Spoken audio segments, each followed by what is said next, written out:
Sometimes, life doesn't warn you before it turns the page. ねえ、一緒に帰ろう。ねえ、見て、昨日ネイルやってもらったの。何そのリアクション。もっと可愛いとか言ってほしいのに。いや、可愛いよ。私に言わされてんじゃん。女心分かってないな。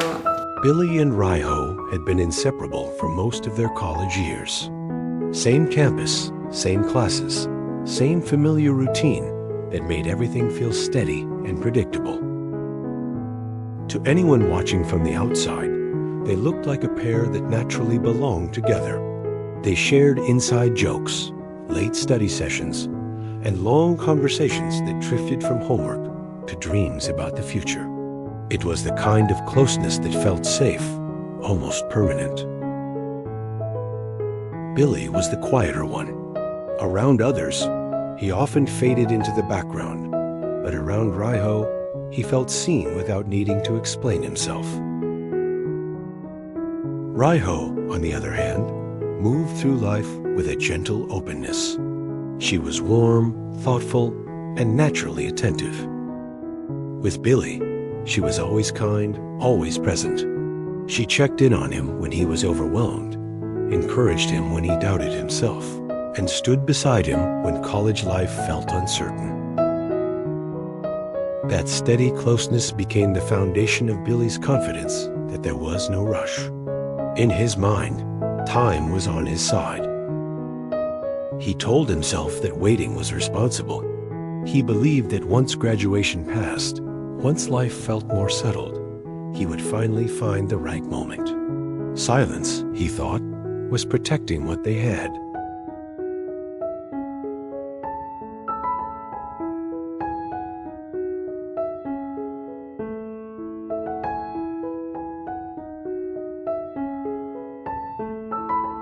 As the semesters passed, their routines continued. Study sessions that stretched late into the evening. Conversations about future careers that felt distant and abstract. To Billy, it all blended into a reassuring rhythm. He didn't notice how subtly things were shifting, because comfort can sometimes make change invisible. Meanwhile, Riho was growing in her own way. College was opening new doors for her. New friendships, new opportunities, new ideas about what she wanted beyond the familiar walls of campus. She still cared deeply about Billy, but her world was slowly expanding. Where Billy found comfort in stability, Riho found energy in possibility. The closer graduation came, the more often conversations turned toward life after college. Where to work, whether to move, what kind of future felt meaningful.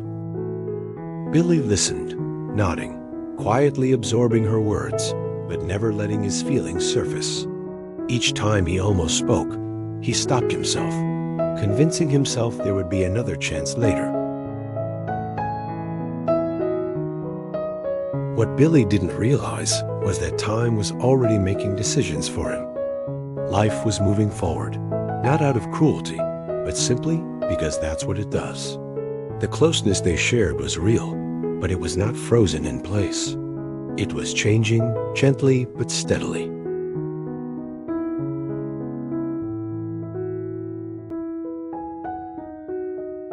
In those final months, moments that once felt endless began to feel numbered.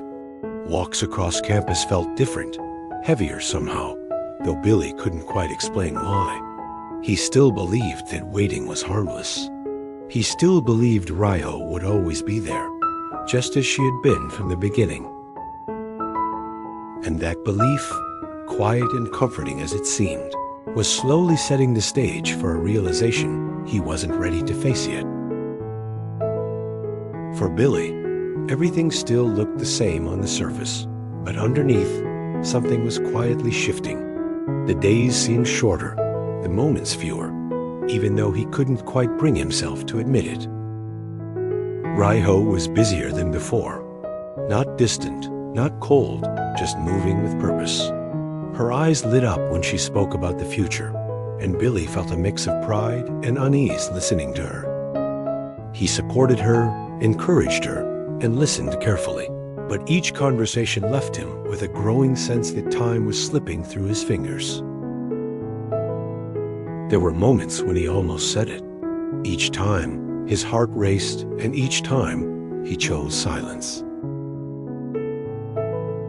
He told himself he didn't want to complicate things. He told himself friendship was more important than risk. Riho, meanwhile, continued to treat Billy with the same warmth she always had. She laughed at his dry humor, asked for his advice, and shared her worries about the unknown. But she was also changing in ways that Billy didn't fully notice.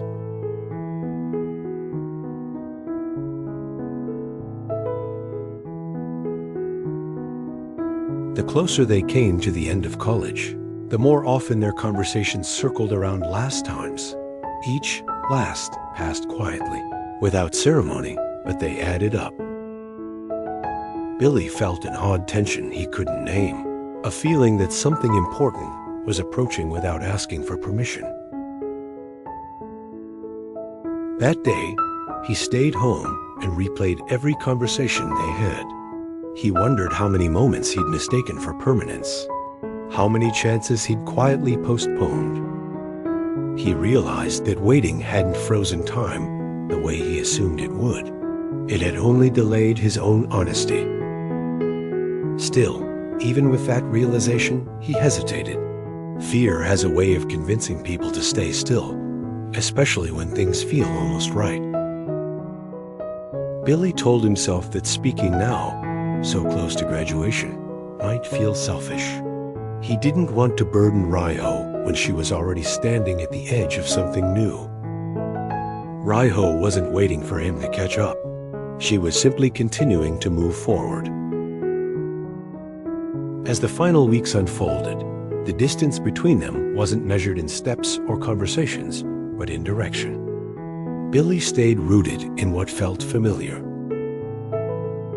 Riho leaned in to what felt possible.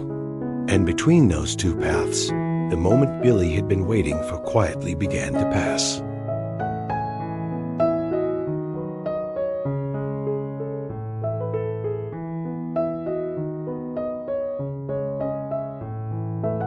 Billy felt a strange stillness. This was the moment he had been postponing for years, and suddenly there was no more time left to delay it. Everything felt sharper now, more defined, as if life itself had decided to draw a clear line. Riho looked different, not because she had changed who she was, but because she seemed lighter, more certain. Billy, just as he always had, but this time his silence felt heavier than ever. The words he had carried for so long pressed against him, asking to be released. Billy sensed that if he didn't speak now, he might never get another chance. His heart raced, his thoughts tangled, and yet his voice refused to cooperate. In that moment, he understood what his silence had done. Riho had never been unfair or careless. She had simply lived honestly, responding to what was said, not what was hidden. Billy wanted to stop time, but life doesn't move backward, and neither did Riho. He realized that regret doesn't always arrive loudly. Sometimes it arrives quietly, in the space left behind when something important has passed. In the days that followed, Billy reflected not to blame himself, but to understand. He saw how fear had disguised itself as patience, and how waiting had felt wise when it was actually avoidance. His feelings were real, but so was the cost of staying silent. Billy realized he should have spoken sooner, not to change her path, but to honor his own truth. Life moved forward quietly after graduation. Without drama or heavy sadness, his days became reflective, giving space for insight to settle. He understood that courage is not about certainty, but about choosing honesty despite uncertainty. regret softened into perspective. Billy learned that silence doesn't protect people. Clarity does. Expressing feelings isn't about controlling outcomes, but about respecting both yourself and others. Carrying that lesson forward, he chose presence over hesitation, knowing the greatest cost is leaving important words unspoken. And if this story offers one reminder worth holding on to, it is this: speak with honesty, act with courage, and don't wait for someday to say what truly matters.